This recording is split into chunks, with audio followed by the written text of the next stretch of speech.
আসসালামু আলাইকুম রহমতুল্লাহি ওবরাকাতুহু। আলহামদুলিল্লাহি রব্বিল আলামিন ওয়াল আকিবাতু লিল মুত্তাকিন নবিয়িনা মুহাম্মাদিন ওয়া আলা আলিহি ওয়া আসহাবিহি আজমাইন আমান তাবিআহুম বিইহসানিন ইলা ইয়াউমিদ্দিন, আম্মা বাদ।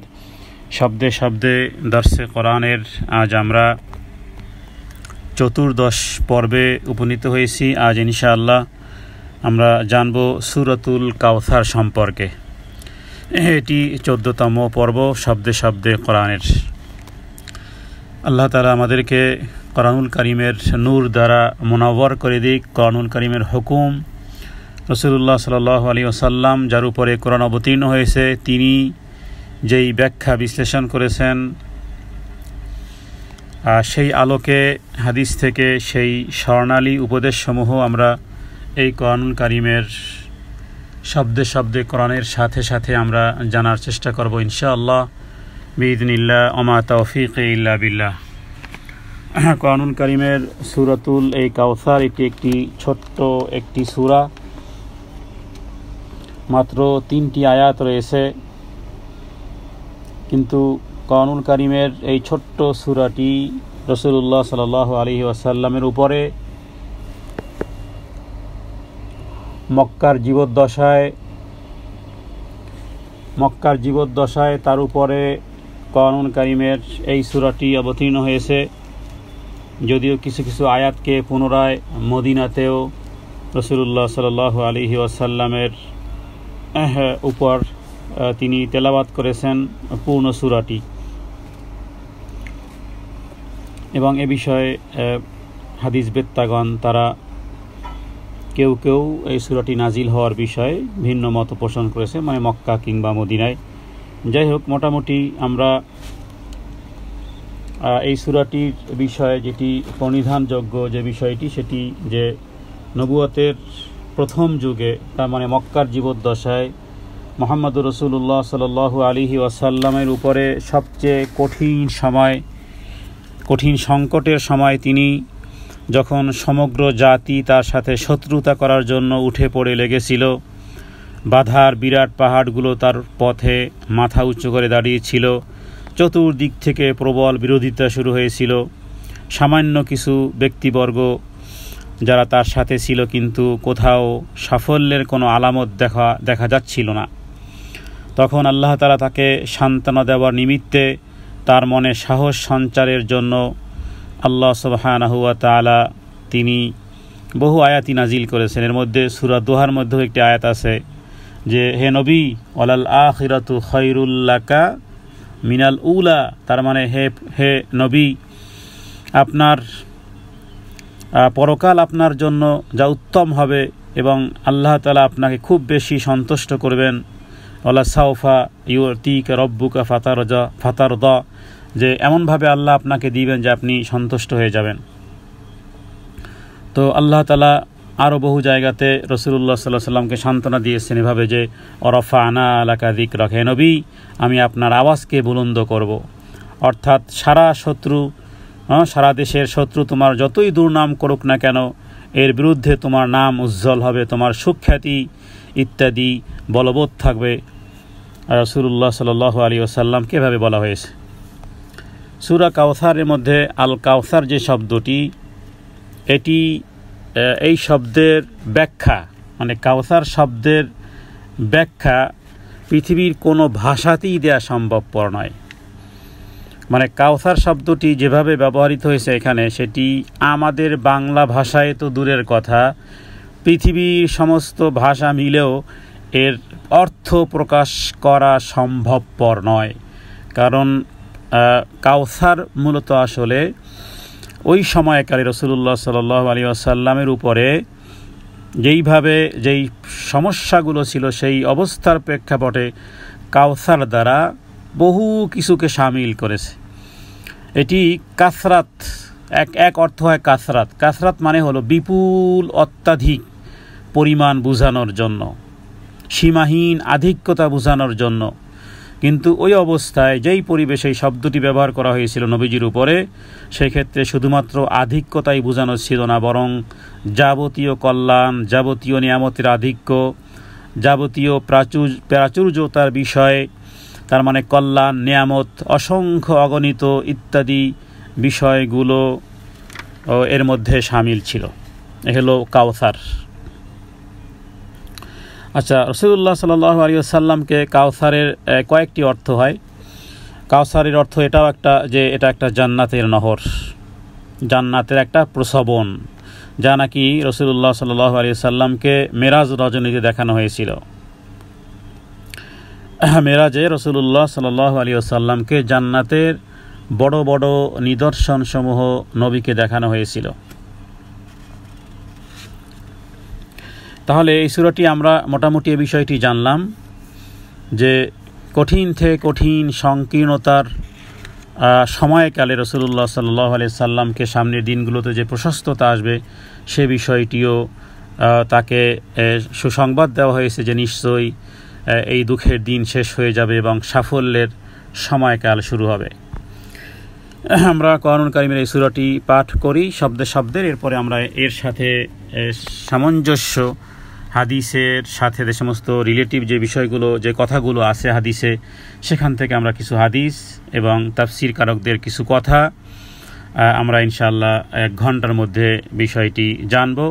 আশা করি এই সূরার সাথে আমাদের মানহাজ কি হবে, কি চাওয়া দরকার, কি পাওয়া দরকার, কি জন্য কান্নাকাটি করা দরকার।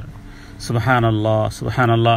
সূরা কাউসারের মধ্যে এবং শেষের আয়াতগুলোতে যেই পরিস্থিতি এসেছিল, এর পরিস্থিতির গোটা উম্মতের উপরে 100 ভাগের 1 ভাগও আসেনি। তার মধ্যেই আমরা হাহুতাশ উঠাই, তার মধ্যে আমাদের জীবন আমরা বিষিয়ে তুলেছি। যেন মনে হয় কখনো কখনো যে আমিই মনে হয় এই পৃথিবীর সবচেয়ে নিকৃষ্ট, আমার উপরে মনে হয় সবচেয়ে বেশি বিপদ। কিন্তু আমরা ধৈর্য সহকারে 1 ঘন্টার দর্শে আশা করি হেদায়েতে নিয়তে যদি আমরা শ্রবণ করি, তেলাওয়াত করি, তরজমা জানি, আশা করা যায় যে হৃদয়ের বক্রতা দূর হবে, ইনশাআল্লাহ হৃদয়ের রোগও দূর হবে। শুরু করি তাহলে আমরা কোরআনুল কারীমের শব্দে শব্দে দর্শের আজকের এই 14 পর্বে সূরাতুল কাউসারের তেলাওয়াত শব্দে শব্দে তাজবিদ এবং তারতিলের সাথে ইনশাআল্লাহ। আউযু বিল্লাহি মিনাশ শাইতানির রাজীম। বিসমিল্লাহির রহমানির রহিম। ইন্না আ'তাইনাকাল কাউসার।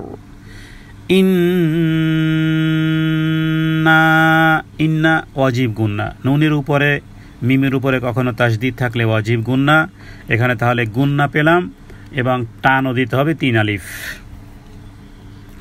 ইন্না, ইন শব্দের অর্থ কখনো কখনো যদি হয়, ইন শব্দের অর্থ হয় যদি, কিন্তু যদি ইন্না হয় তাহলে হয় 1 বচন, আর যদি ইন্না হয় তাহলে হয় বহু বচন। তার মানে নিশ্চয়ই আমরা, ইন্না মানে নিশ্চয়ই আমরা।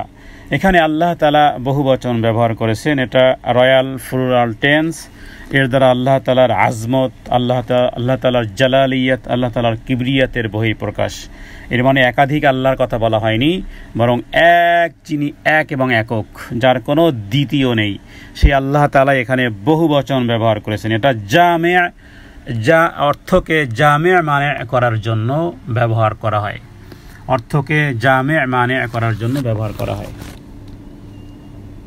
অতএব এখানে আল্লাহ তাআলা ইন্না বলে বহু বচন বুঝিয়েছেন। ইন্না মানে নিশ্চয়ই, নিশ্চয়ই আমরা। এরপরে আ'তাইনা, আ'তাইনা শব্দের অর্থ হলো, আ'তাইনা মানে আমি প্রদান করেছি, কা মানে তুমি, কা মানে তুমি, নিশ্চয়ই আমি তোমাকে দিয়েছি। আ'তাইনা, আ'তায়ুতি মানে দেওয়া, প্রদান করা। আ'তাইনা মানে আমরা, কা মানে তোমাকে, এখানে কা মানে রাসূলুল্লাহ সাল্লাল্লাহু আলাইহি ওয়াসাল্লাম। আ'তাইনা মানে আমরা প্রদান করব, কা মানে হে নবী তোমাকে আল কাউসার। কাউসার, কাউসারের অর্থ আমরা কাউসারি করি, সামনে আমরা জানবো যে কাউসার কি আসলে। জি, কাউসার হলো, হাদিস থেকে আমরা জানি কাউসার হলো যে জান্নাতের একটি নহরের নাম। জান্নাত হলো, কাউসার হলো জান্নাতের একটি নহরের নাম।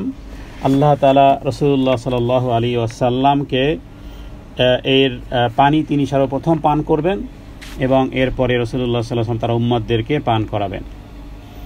এবং উতবা বিন আব্দুস সালামি থেকে একটি হাদিস যা ইবনে হিব্বানের মধ্যে রয়েছে যে এক ব্যক্তি এক বেদুইন নবীজির কাছে জিজ্ঞেস করেছিল হাউজে কাউসারের কথা। তখন নবীজি বলেছিলেন যে এটি সানআ থেকে বাসরার দূরত্বে নেয় এবং এর হাউজ যেটি আমাকেই দেওয়া হয়েছে এবং এর নালা মানে মূল কেন্দ্র যা রাসূলুল্লাহ সাল্লাল্লাহু আলাইহি সাল্লাম পর্যন্ত এটা কোনো মানুষ জানবে না। এবং এই কথা শুনে ওমর রাদিয়াল্লাহু তাআলা আনহু তিনি তাকবীর দিয়েছিলেন এবং নবীজি বলেছিলেন যে হাউজের পাশে সেখানে গরিব মুহাজিরদের ভিড় হবে যারা আল্লাহ তাআলার পথে শহীদ হয়েছেন এবং আমি আশা করি যে আল্লাহ তাআলা ওই নালাটি আমার পর্যন্ত পৌঁছাবেন এবং আমি সর্বপ্রথম সেখান থেকে পানি পান করব। তাহলে হাউজে কাউসার এটি হলো এমন একটি হাউজ, এমন একটি প্রসবন যা নাকি রাসূলুল্লাহ সাল্লাল্লাহু আলাইহি ওয়াসাল্লামকে আল্লাহ তাআলা দান করেছেন এবং সেখানে সেই পানি পান না করলে কিয়ামতের দিন পিপাসা বলে চিৎকার উঠবে। সেই পানি কেউ পান না করতে পারলে কিয়ামতের ময়দানে তার পিপাসা কোনোদিন মিটবে না। পিপাসা মিটানোর জন্য পরকালে হাউজে কাউসারের পানি পান করতে হবে। হাউজে কাউসারের পানি কেউ যদি পান করে তার আর পিপাসা লাগবে না, আর যে ব্যক্তি পান করতে পারবে না তার পিপাসাও কখনো থামবে না। তার মানে বোঝা যায় যে পরকালে মৃত্যুর পরে যখন কিয়ামতের দিন আল্লাহ তাআলা উঠাবেন অবশ্যই আমাদেরকে হাউজে কাউসারের পানি পান করতে হবে, কারণ যেই পানি পান না করলে পিপাসা কখনোই মিটবে না। আল আতশ পানি পানি পানি পানি চিৎকার করতে থাকবে কিয়ামতের ময়দানে। তাহলে জীবনেও আর কেউ পানি চাবে না, মানে ওই যেই লাইফের শুরু আছে শেষ নেই, আর কখনো পানির তৃষ্ণা লাগবে না কাদের? যারা সেখানে এই হাউজে কাউসারের পানি পান করেছে। হাউজে কাউসারের পানি যারা পান করেছে এদের আর কখনো পিপাসা লাগবে না, আর যে ব্যক্তি পান না করতে পারবে তার পিপাসা কখনো থামবে না। নবীজি বলেছেন যে গরিব মুহাজির যারা, তারা গরিব হওয়ার কারণে তারা যদি সঠিক ভাবে তাওহীদ দিয়ে মারা যেতে পারে, গরিবেরা সবার আগে, ধনীরা পিছনে, গরিবেরা আগে, মুহাজিরদের দল। নবীজি বলেছেন, তাদের কথাও বলেছেন এভাবে হাদিস থেকে পাওয়া যায় যে যাদের কেশ মানে এলোমেলো ময়লা পোশাক পরিহিত, যারা সুখে শান্তিতে লালিত পালিত, সর্ব অবস্থাতে আল্লাহ সন্তুষ্টি আদায় করত এবং ওই নারীদেরকে বিয়ে করার সামর্থ্য রাখত না তারা, মানে এমন গরিব যাদের জন্য আমির ওমরাদের দরজা বন্ধ থাকতো, মানে এই পরিমাণ গরিব যে ভালো একটু কাপড় চোপড়ও পরতে পারে না, অনেক ক্ষেত্রে বিবাহ শাদীও করতে পারে না। কিন্তু এই রকমের মুহাজির ব্যক্তিদের কথা, কারণ কিছু ব্যক্তি ছিল রাসূলুল্লাহ সাল্লাল্লাহু আলাইহি ওয়াসাল্লামের সময়কালে, সব ছিল, ঘর ছিল, বাড়ি ছিল, দালান কোঠা সব ছিল, উট ঘোড়া সবই ছিল, কিন্তু ইসলাম ধর্ম গ্রহণ করার কারণে এক কাপড়ে, আব্দুল্লাহ ইবনে জালালির কথা আমরা জানি, চাচার ঘরে লালিত পালিত, একেবারে একটা কম্বল নিয়ে মদিনাতে উপস্থিত হয়েছে, কিচ্ছু আনতে পারেনি। বহু ব্যক্তিবর্গ ছিল যাদের পারিবারিক স্ট্যাটাস খুব ভালো ছিল, কিন্তু ইসলাম গ্রহণ করার কারণে একেবারেই নিঃস্ব অবস্থায় মদিনাতে পৌঁছেছে। নবীজি তাদের জন্য আগে সুসংবাদ দিয়েছেন, এই সমস্ত মুহাজির এবং মদিনা আনসারদেরকেও হাউজে কাউসারের সাক্ষাতের ওয়াদা দিয়েছেন। নবীজি বলেছেন যে হে আনসাররা, ইয়া মা'শারাল আনসার মাওঈদুকুম হাউজি, রাওয়াহুল বাজ্জার। মাওঈদুকুম মানে তোমাদের সাথে আমার সাক্ষাৎ হবে হাউজে কাউসারে। হাউজে কাউসারের পানি মেশকা আম্বারের চেয়ে অধিক সুগন্ধিময়, মধুর চেয়ে মিষ্টি, বরফের চেয়ে অধিক ঠান্ডা এবং দুধের চেয়ে অধিক সাদা। যেই ব্যক্তি একবার হাউজে কাউসারে পানি পান করবে তারা কখনো পানি পিপাসা লাগবে না, আর যে ওই পানি পান করে নাই সে কখনো তার তৃষ্ণাও মিটবে না, তৃপ্তিও হবে না। এ বিষয়ে তাবরানীতে হাদিস রয়েছে। শুধু তাই নয়, এখানে শুধু তৃষ্ণা বিষয়টি না, বরং হাদিসে রয়েছে যে হাউজে কাউসারে পানি যে ব্যক্তি পান করবে শুধু তার পিপাসাই নয়, বরং মান শারাবা শারবাহু লাম ইয়াযমা বা'দাহা আবাদান লাম ইয়াসওয়াদ ওয়াজহাহু আবাদান। ইবনে হিব্বানে এই হাদিসটি পাওয়া যায় যেখানে ইবনে হিব্বানের হাদিস নম্বর 5245। অনুরূপভাবে আত-তারগীব আত-তারহিবের মধ্যে এই হাদিসটিতে আমরা আরও বেশি কিছু এক্সট্রা কিছু পাই। সেটি হলো যে হাউজে কাউসারে পানি যে ব্যক্তি পান করবে, পানি পিপাসা তো লাগবে না, শুধু তাই নয়, বরং তার চেহারা সৌন্দর্যমণ্ডিত হবে এবং তার চেহারা কখনো কালো হবে না। লাম ইয়াজমা বাদাহা, লাম ইয়াজমা বাদাহা মানে তার চেহারা সমস্ত ত্রুটি দূর, সমস্ত ত্রুটি শেষ হয়ে গেছে। হ্যাঁ, আবাদান, লাম ইয়াসওয়াদাহু ওয়াজহাহু আবাদান, তার মানে দুঃখ, কষ্ট, চিন্তা, ভয় ইত্যাদি এই হাদিসের মধ্যে উল্লেখ করা হয়েছে। মানে যে ব্যক্তি এই পানি পান করবে সে যেন এমন এক সার্টিফিকেট পেয়ে গেল, মানে জান্নাতের সার্টিফিকেট। তার পরকালে কোনো রকমের চিন্তা, ভাবনা, দুঃখ, দুর্দশা, হতাশা, টেনশন, নাথিং নাথিং নাথিং, কিছুই থাকবে না। কারণ এ ব্যক্তি হাউজে কাউসারের পানি পান করেছে। হাউজে কাউসারের পানি পান করলে তাহলে কি হলো, যে পিপাসা লাগলো না, তার চেহারার মধ্যে সৌন্দর্য আল্লাহ তাআলা দিয়ে দিবেন, তার চেহারায় কোনো আর কালো দাগ থাকবে না এবং কোনো চিন্তাও থাকবে না, কোনো ভয়ও থাকবে না। ইবনে হাব্বানে এ হাদিসটি রয়েছে। আচ্ছা, এরপরে হাউজে কাউসারে আল্লাহ তাআলা সোনা এবং চাঁদির পান পাত্র থাকবে। এক একটা পাত্রকে মনে হবে যেন একটা আকাশের তারকা, আর সংখ্যাও হবে আকাশের তারকা পরিমাণ। আকাশের তারকা কি পরিমাণ সেটি কোনো পৃথিবীর ব্যক্তি কেউ গুণে শেষ করতে পারবে না, সেটি আল্লাহ তাআলাই জানেন। তাহলে সংখ্যাও হবে আকাশের তারকার মতন, আর এই পাত্রগুলোও হবে ঠিক সেই রকমের স্বর্ণ এবং চাঁদির মতন। দুনিয়ার এই 22 ক্যারেট আর 18 ক্যারেট আর 24 ক্যারেটের এই গোল্ড আর এই নকল চাঁদির মতো নয়, যেন একটা আকাশের তারকার মতন। হ্যাঁ, রাসূলুল্লাহ সাল্লাল্লাহু আলাইহি ওয়াসাল্লাম সহিহ মুসলিমের বিষয়ে হাদিস রয়েছে যে স্বর্ণ এবং চাঁদির মতন পান পাত্রগুলো থাকবে, যার পরিমাণ হবে আকাশের তারকা সম। হাউজে কাউসার আয়াতন সম্পর্কে মোটামুটি তাফসীরকারকগণ বিভিন্ন হাদিসের আন্ডারে তারা যে গবেষণাগুলো করেছেন সেগুলো প্রায় রকমের, প্রায় আম্মান এবং জর্ডান, মানে মদিনা এবং আম্মান, যেটাকে ইংলিশে জর্ডান বলে, মানে মদিনা টু জর্ডান, অথবা কোনো কোনো বর্ণনাতে আরও বেশ কিছু তথ্য পাওয়া যায়, যেগুলো আমরা সামনে বলবো ইনশাআল্লাহ। তো হাউজে কাউসারের পানি, হাউজে কাউসার যেটি জান্নাতের সাথে সম্পৃক্ত হয়েছে, সেখান থেকে দূরে দূরে সরে যাবে যারা, তারা হলো বেদাতকারীরা। বেদাতকারীরা তারা জান্নাতের এই হাউজে কাউসারের পানি থেকে তারা দূরে সরে যাবে, তাদেরকে দেওয়া হবে না। এবং রাসূলুল্লাহ সাল্লাল্লাহু আলাইহি ওয়াসাল্লাম তিনি হাদিসের মধ্যে হযরত আবু হুরায়রা থেকে, বুখারীতে হাদিসটি রয়েছে যে নবীজি বলেছেন, হযরত আবু হুরায়রাতে তিনি বলেছেন যে লোকেরা দলে দলে আমার দিকে আসতে থাকবে। তারা যেহেতু দুনিয়াতে ওযু করেছে, সালাত আদায় করেছে, তাদের চেহারা অঙ্গ প্রত্যঙ্গগুলো জলজল করে দেখে আমি মনে করব যে তারা আমার উম্মত। আমি তারপরে আমি তারা আমার দিকে আসতে থাকবে। ফেরেশতারা মাঝখানে বাধা প্রদান করবে। আমি বলবো যে এদেরকে আসো আসো, আমারই তো উম্মত তারা। তো কিন্তু ফেরেশতারা অন্যদিকে নিয়ে যাচ্ছে। নবীজি অপেক্ষায় উম্মত দেখে যে আমার উম্মতকে তো আমি পান করাবো, কিন্তু ফেরেশতারা ওই বকরি পালের মতন পিটিয়ে আর এক দিকে নিয়ে যাচ্ছে। নবীজি বলবেন আসতে দাও ফেরেশতারা, তারা তো আমার উম্মত। কিন্তু তখন রাসূলুল্লাহ সাল্লাল্লাহু আলাইহি ওয়াসাল্লাম জিজ্ঞেস করবেন যে আমি জিজ্ঞেস করব যে কোথায় নিয়ে যাচ্ছ, আমার হে ফেরেশতারা কোথায় নিয়ে যাচ্ছ? মা বাইনা মিন বাইনি ওয়া বাইনাহুম ফাকালা হালুম্মা ফাকুলতু আইনা, কোথায় নিয়ে যাচ্ছ? তো তাদের মধ্যে আমাদের মধ্যে আসতে দাও, তারা তো আমার উম্মত। তখন বলা হবে যে ফেরেশতারা বলবে ক্বালা ইলান নার, তাদেরকে জাহান্নামের দিকে নিয়ে যাচ্ছি। কোথায় নিয়ে যাচ্ছ? জাহান্নামে। আল্লাহর কসম, তাদেরকে আমরা জাহান্নামের দিকে নিয়ে যাচ্ছি।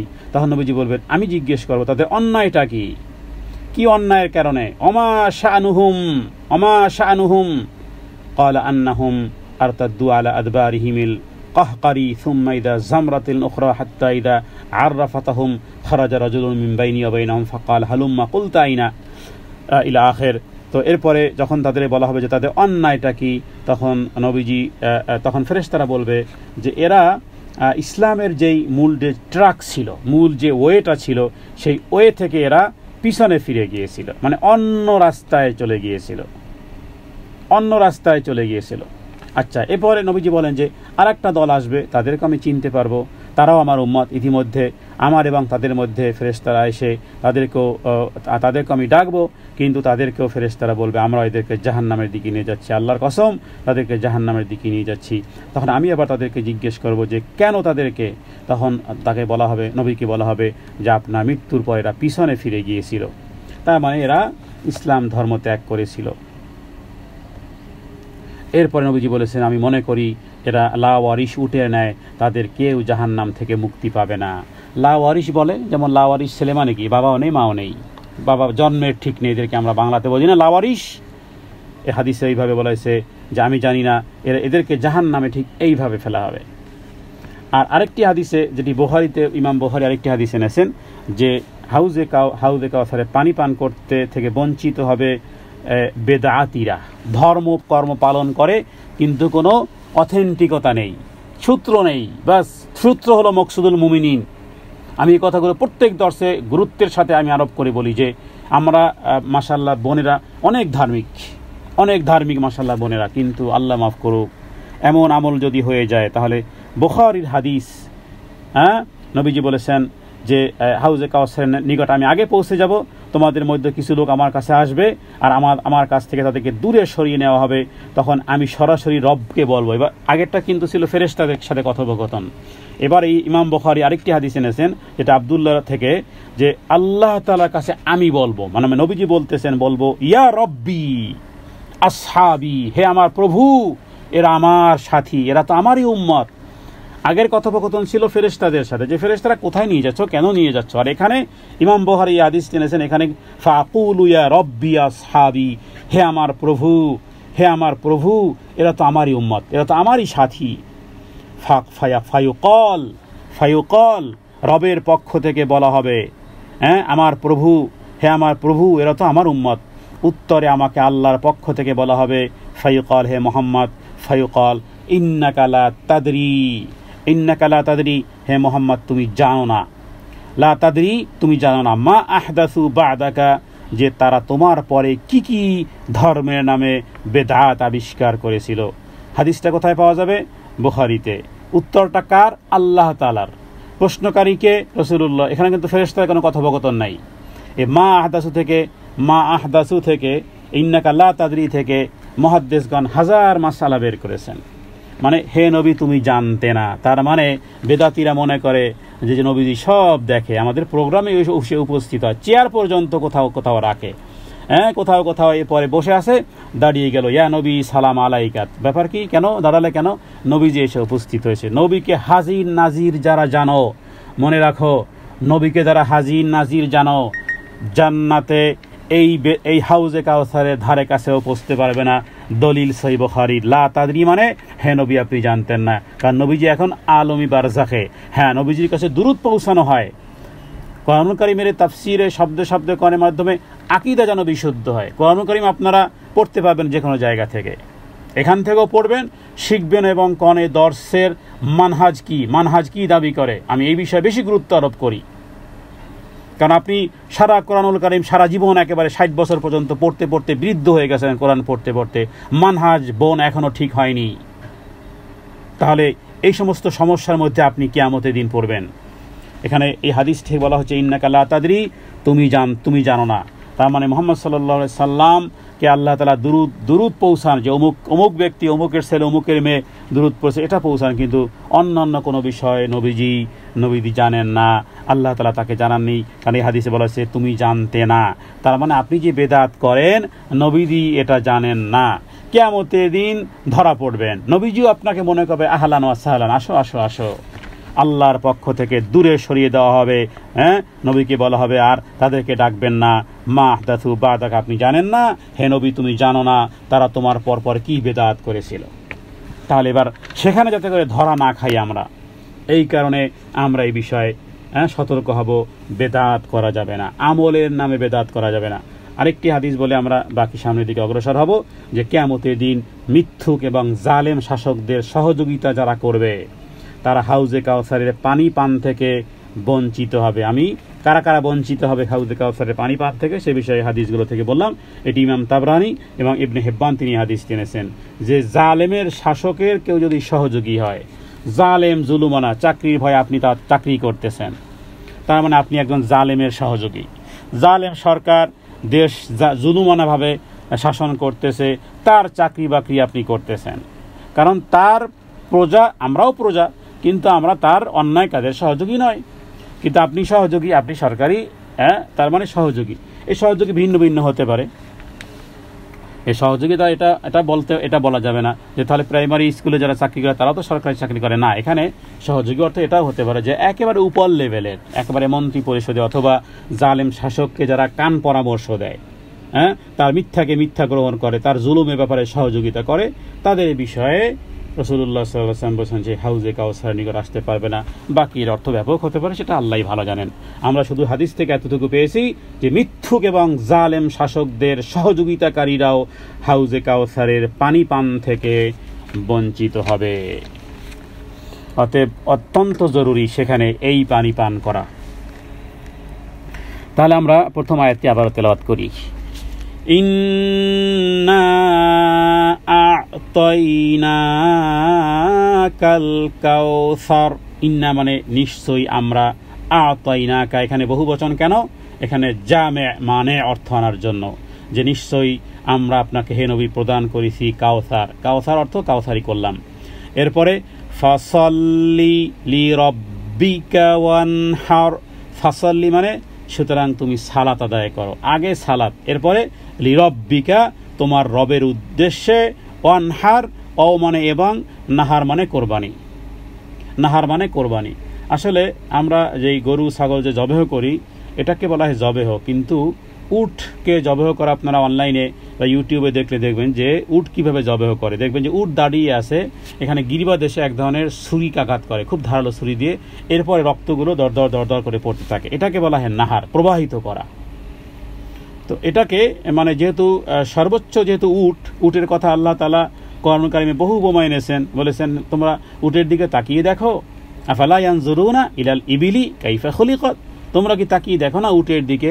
কারণ উট হলো এমন এক প্রাণী যে 6 মাস পানি না খেয়ে চলতে পারে, আবার যখন পানি খাওয়া শুরু করে একেবারে সাবাট করে ফেলে, কারণ তার মধ্যে রিজার্ভ ট্যাঙ্কি আছে। গবেষণা করে দেখেছে গবেষকরা যে তার ভিতরে রিজার্ভ ট্যাঙ্কি আছে। যাই হোক, উটের বিষয় ভিন্ন। তো এখানে এই সর্বোচ্চটাকে বোঝানো হয়েছে যে সেটাকে কোরবানি করো। তাহলে প্রথমে সালাত আদায় করো তোমার রবের উদ্দেশ্যে, এরপরে কোরবানি করো। এই আয়াত থেকে ওলামায়ে কেরামগণ, তাফসীরকারকগণ, মুহাদ্দিসগণ তারা এই মাসআলা বের করেছেন বেনামাজির কোরবানি হবে না। বেনামাজির কোরবানি কেন হবে না? কারণ এখানে আল্লাহ তাআলা আগে কোরবানির কথা বলেননি। কোরআন কারীমে অন্য আয়াত এসেছে, আমরা তাফসীরের দিকে গেলে বলবো। ইন্না সলাতি অনুসুকি, এদের সলাতি অনুসুকি মানে আগে সালাত। কোরআন কারীমে যে ধারাবাহিকতা আছে সেখানে কোরবানির যে শব্দগুলো আছে কোরআন কারীমে ছড়িয়ে ছিটিয়ে আছে, তার আগে একটা শর্ত লাগিয়ে দেওয়া হয়েছে সলাত, যেমন ইন্না সলাতি নিশ্চয়ই আমার সালাত, অনুসুকি এটাকেও বলা হয় কোরবানি। আর সূরা কাউসারের মধ্যে এটাই দলিল, সূরা কাউসারের দ্বিতীয় আয়াতির দলিল যে বেনামাজি যদি কোরবানি করে সে কোরবানি কবুল হবে না। কারণ বেনামাজি যদি জবেহও করে সেটাও গ্রহণ করা যাবে না। এখানে আরও একটি মাসালা, শেখ সালেহ আল উসাইমিন, শেখ সালেহ আল ফাওজান, শেখ সালেহ আল মুনাজ্জিদ, আব্দুল্লাহ ইবনে বাজ, রাবেতা থেকে একাধিক ফতোয়া আছে। বেনামাজি যদি জবেহ করে সে জবেহ খাওয়া যাবে না। আচ্ছা, অন্যদিকে ইহুদি খ্রিস্টানরা যদি জবেহ করে সেটা খাওয়া যাবে, কারণ ইহুদি খ্রিস্টানেরা তারা বিভ্রান্ত জাতি। যদি সেই ইহুদি খ্রিস্টান এখন নেই, কারণ ওই সময়কালে ইহুদি খ্রিস্টানদের সাথে বিবাহ শাদী ইত্যাদি বিষয়গুলো ছিল, কিন্তু এখন সেই ইহুদি খ্রিস্টান নেই। বর্তমানে যারা আছে এরা কপি, মানে কপিরা কত নম্বর কপি থাকে, একেবারে ABC থেকে শুরু করে Z কপি। তো Z কপি আর A কপি কখনোই মিলবে না। 40 জন ব্যক্তি এক জায়গায় দাঁড় করালে প্রথম ব্যক্তি একটা অঙ্গভঙ্গি করলো, দ্বিতীয় ব্যক্তিকে শিখালো, দ্বিতীয় ব্যক্তি থার্ড ব্যক্তিকে শিখালো, থার্ড ব্যক্তি ফোর্থ ব্যক্তিকে, এভাবে করতে করতে ইন্ড অফ মোমেন্টে যে ব্যক্তি দেখাবে সেটার সাথে আগের সাথে কিছুই মিলবে না। তো বর্তমান ইহুদি খ্রিস্টান এদেরটাও হবে না, বেনামাজির কোরবানিও হবে না। দলিল সূরা কাউসারের দ্বিতীয় আয়াত। তাহলে ফাসাল্লি, সুতরাং এখানে আদেশ, এখানে আমর, ফাসাল্লি, সুতরাং সাল্লি সালাত আদায় করো, আগে সালাত আদায় করো, তারপরে ওয়ানহার করো, তারপরে কোরবানি করো। তাহলে লি মানে জন্য, রব্বিকা তোমার প্রভুর, ও মানে এবং, ওয়ানহার মানে কোরবানি। এখানে নাহার শব্দের অর্থ কোরবানি। আর কোরবানি বলতে এখানে জবেহ মানে গরু ছাগলের জবেহ নয়, বরং সর্বোচ্চটাই বোঝানো হয়েছে, যে অতএব পালনকর্তার উদ্দেশ্যে নামাজ পড়ুন এবং কোরবানি করুন। আর 3 নম্বর আয়াত হলো ইন্না শানিয়াকা হুয়াল আবতার। ইন্না এখানে নুনের উপরে তাজদিদ থাকার কারণে ওয়াজিব গুন্না। এখানে শানিয়াকা, শানিয়াকা হলো শানুন মানে বোঝানো হয় দুশ্মনকে, শানিয়াকা মানে তোমার দুশ্মন। ইন্না শানিয়াকা, ইন্নায় গুন্না, শায় কেন টান, আলিফ সাকিন ডাইনে যাবর। ইন্না শানিয়াকা হুয়াল আবতার, ইন্না শানিয়াকা, শুধু এতটুকুই, একটা গুন্না একটা টান। হুয়াল আবতার, বা এবং জিম, বা জিম দাল তোয়া কফ, এগুলোকে কলকলার হরফ বলা হয়। কলকলা মানে হলো যে একটি ফুটবলকে যদি আপনি ওয়ালের দিকে মারেন, এরপরে সেই ফুটবলটা কিন্তু আবার আপনার দিকে আসে। অথবা পাকা ফ্লোরে আপনি যদি একটা ফুটবলকে নিচের দিকে খুব বেশি জোরে আঘাত করেন, তাহলে ফুটবলটা আবার যেভাবে করে উপরে উঠে আসে ওই রকমের তেড়ে, তো শব্দের পতন হবে না, শব্দের আবার একটা উচ্চারণ, একটা প্রতিশব্দ আসবে। এটা হলো যে বা জিম দাল তোয়া কফ, এগুলোর উপর যদি সাকিন থাকে তাহলে এটাকে কলকলা। যেমন আব, আব, এখানে হামজা বা যাবর আব, বাইর উপরে সাকিন আছে, অতএব এটাকে কলকলা। কলকলা মানে আবার রিপিট আসবে, রিপিট। আবতার, আবতার নয় বরং আবতার। ইন্না শানিআকা হুয়াল আবতার। ইন্না ওয়াজিব গুন্না, শা আলিফ সাকিন তোমার টান। শানিআকা তোমার দুশমন, হুয়া মানে সেই, তো হুয়া মানে সে, জালিকা মানে উহারা, তো হুয়া মানে সে বা তিনি, আর আবতার মানে নির্বংশ। আল্লাহ তাআলা বলেছেন, হে নবী তোমার নাম চিহ্ন কোনোদিন মুছবে না, বরং তোমার প্রতি বিদ্বেষ পোষণকারীরাই নাম চিহ্নহীন নির্মূল হবে। তাহলে মোটামুটি আমরা এই সূরাটির কিছু অর্থ জেনে নিলাম, 3টি আয়াতের কিছু মাসআলাও জেনে নিলাম। এখানে যে বিষয়টি আমাদের জানা উচিত সেটি হলো যে এখানে এই যে আবতার শব্দটি থেকে আমাদের বেশ কিছু শিক্ষণীয় বিষয় আছে। কারণ রাসূলুল্লাহ সাল্লাল্লাহু আলাইহি ওয়াসাল্লামকে আল্লাহ তাআলা সান্ত্বনা দান করেন, শত্রুদেরকে ধ্বংস করার ভবিষ্যৎবাণীও এখানে শোনানো হয়েছে। এবং ওই সময়কালে মক্কার কাফেরেরা রাসূলুল্লাহ সাল্লাল্লাহু আলাইহি ওয়াসাল্লাম যেহেতু তিনি ইসলাম দাওয়াত দেওয়ার কারণে, প্রথমত ইসলামের দাওয়াত দেওয়ার কারণে তিনি জাতি থেকে বিচ্ছিন্ন হয়ে গেছেন, তার মানে সহায়হীন বান্ধবহীন ব্যক্তির মতো হয়ে গেছেন। ইকরামা তিনি বলেছেন যে মুহাম্মদ সাল্লাল্লাহু আলাইহি ওয়াসাল্লাম যখন নবীর পদে অধিষ্ঠিত হয়, যখন কোরাইশদেরকে তিনি দাওয়াত দেন, তখনই কোরাইশরা বলতে থাকে যে বা তারা মোহাম্মদি মিন্না, মানে মোহাম্মদ নিজের জাতি থেকে বিচ্ছিন্ন হয়ে এমন অবস্থায় পৌঁছে গেছে যেমন কোনো গাছের শিকড় কেটে দেয়া হলে তার অবস্থা হয়। একটা গাছকে শিকড় কেটে দিলে সে সমস্ত গাছ থেকে বিচ্ছিন্ন হয়ে গেছে। এরপরে কি হয়, কিছুদিনের পরে সেই গাছ শুকিয়ে যায়, মাটি সেটি শুকিয়ে মাটির সাথে একসময় মিশে যায়। কলা গাছ আপনি ফেলে দেন, কিছুদিন পরে কলা গাছ একবারে মাটির মতন মাটি হয়ে যায়। তো নবীজি যেহেতু দাওয়াত দেওয়ার কারণে কোরাইশরা তার থেকে, তার পরিবার, তার বংশীয় জাতি থেকে বিচ্ছিন্ন হয়ে গেছেন, তখনই তাকে এই রকমের একটা মানে এই কি বলে বাতারা মানে বিচ্ছিন্ন। আচ্ছা, এরপরে আরেকটি তাফসিরে পাওয়া যায় যে মক্কার সর্দার আস ইবনে ওয়াইল, তার সামনে যখন কথা উঠল, নবীজি কথা উঠতেই এই চরম বেয়াদব সে কি বলল যে মুহাম্মদ, আর সে তো একজন আবতার। মানে আবতার শব্দের শাব্দিক অর্থ হলো শিকড় কাটা। আবতার শব্দের অর্থ হলো, শাব্দিক অর্থ হলো শিকড় কাটা। আর এটার ব্যাপকতা এভাবেও বোঝানো হয় যে যার কোনো ছেলে বা যার ছেলে সন্তান নেই, মরে গেলে তার নাম নেওয়ার কেউ থাকবে না, আমরা বুঝি না যে বংশে বাত্তি দেওয়ার কেউ নেই, এই রকমের শব্দ বোঝানোর জন্য এরকমের করা হয়। আর ইবনে আব্বাস থেকে আরেকটি বর্ণনা পাওয়া যায় যে কাব ইবনে আশরাফ, যে ছিল মদিনায় ইহুদিদের সর্দার, কাব ইবনে আশরাফ নবীজির পিছনে সে লক্ষ লক্ষ স্বর্ণমুদ্রা ব্যয় করতো, তার বিপরীত কবিদেরকে ভাড়া করতো যে মোহাম্মদের নামে কাব্য রচনা করবে। কারণ ওই সময়কালে যেহেতু কাব্য, তো সন্ধ্যা থেকে শুরু করে সন্ধ্যা শেষ পর্যন্ত মানে সারা রাত কাব্যের আসর, গল্প গুজবের আসর, এগুলো প্রোটোকল কে দেয়? কাব ইবনে আশরাফ। বিভিন্ন দেশ থেকে কাব্য রচনা করবে, যার কাব্য বেশি ভালো হবে তাকে উপহার ও টোকন দেওয়া হবে। কারণ মদিনার সর্দার, টাকা পয়সার মালিক, দেখতে শুনতেও ছিল সেই রকমের গাবুর। এই কাব ইবনে আশরাফ, আল্লাহর এই দুশমন, ইসলাম গ্রহণ করার সৌভাগ্য এই কাব ইবনে আশরাফের হয় নাই। লানাতুল্লাহ, আল্লাহর অভিসম্পাতে ধ্বংস হোক, জাহান্নামের আগুন আরো তীব্র হোক। রাসূলুল্লাহ সাল্লাল্লাহু আলাইহি ওয়াসাল্লামকে সবচেয়ে মানসিকভাবে কষ্ট দিয়েছে এই কাব ইবনে আশরাফ। তো এই ইহুদি, মদিনার ইহুদি সর্দার, যখনই তার কাছে বলা হলো, মক্কার মুশরিকরা, মক্কার সর্দাররা তার কাছে গেল, নেতার কাছে গিয়ে বলল যে এই যে মোহাম্মদ তোমাদের সামনে যে এসেছে, কিন্তু তার জাতি থেকে বিচ্ছিন্ন হয়ে গেছে এবং সে মনে করে যে সে আমাদের চেয়ে ভালো। অথচ তুমি জানো হে কাব ইবনে আশরাফ, আমরা মক্কার সর্দাররা আমরা কি না করি? আমরা হজের ব্যবস্থা করি, হাজিদের সেবা করি, তাদের পানি পান করাই, এরপরে জমজমের পানির সাথে মধু মিশ্রণ করে কাউকে কাউকে আমরা পান করাই। তো এরপরে কুরাইশরা রাসূলুল্লাহ সাল্লাল্লাহু আলাইহি ওয়াসাল্লামকে এভাবে করে তার বিষয়টি বলল যে তিনি এক অসহায়, বন্ধুবান্ধবহীন, দুর্বল, নিঃসন্তান ব্যক্তি এবং নিজের জাতি থেকেও বিচ্ছিন্ন হয়ে পড়েছে। আর সে সর্দাররা তাকে এইভাবে করে বুঝালো, এই কাব ইবনে আশরাফকে। আর ইবনে আব্বাস রাদিয়াল্লাহু তাআলা আনহু থেকে একটি তাফসীর পাওয়া যায় যে রাসূলুল্লাহ সাল্লাল্লাহু আলাইহি ওয়াসাল্লামের বড় ছেলের নাম ছিল কাসেম, নবীজির আর এক উপনাম ছিল আবুল কাসেম। মক্কার লোকেরা নবীকে কিন্তু আবুল কাসেম হিসেবেও ডাকতো, এটা তার উপাধি। এবং এটা আমাদের সমাজেও চালু থাকা উচিত। সেটা হলো যে আপনার ছেলে বা আপনার মেয়ে, বড় ছেলে বা বড় মেয়ে আপনার যে নামে রাখবেন সেই নামে কিন্তু আপনার হাজবেন্ড ওয়াইফের নাম পরিবর্তন হবে। এই ট্র্যাডিশন ছিল রাসূলুল্লাহ সাল্লাল্লাহু আলাইহি ওয়াসাল্লামের সময়কালে এবং নবীজিও সেটাকে বরকরার রেখেছেন। যেমন কথার কথা, কোনো ব্যক্তির প্রথম ছেলে হয়েছে ছেলে তার নাম আপনি যা রাখলেন, মনে করেন ধরলাম আবদুল্লাহ রেখেছেন, তাহলে এবার আপনি যে মা, আপনি হবেন উম্মে আবদুল্লাহ, আর আপনার হাজব্যান্ডের নাম হবে আবু আবদুল্লাহ।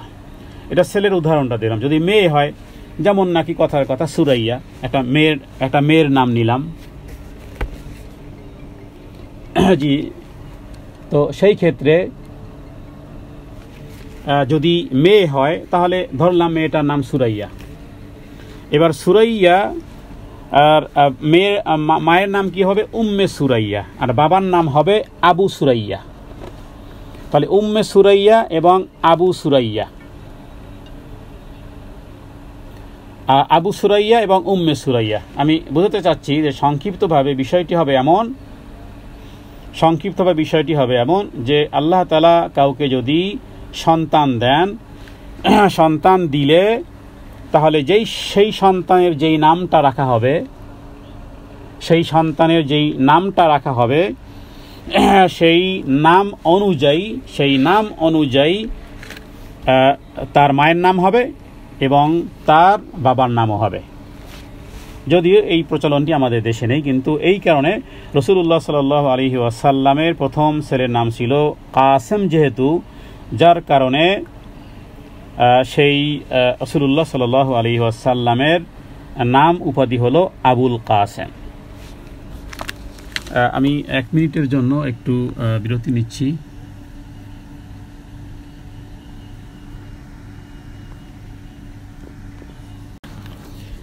জি, তাহলে আমরা যে বিষয়টি বলতে চাইছি যে রাসূলুল্লাহ সাল্লাল্লাহু আলাইহি ওয়াসাল্লামের উপাধি ছিল আবুল কাসেম।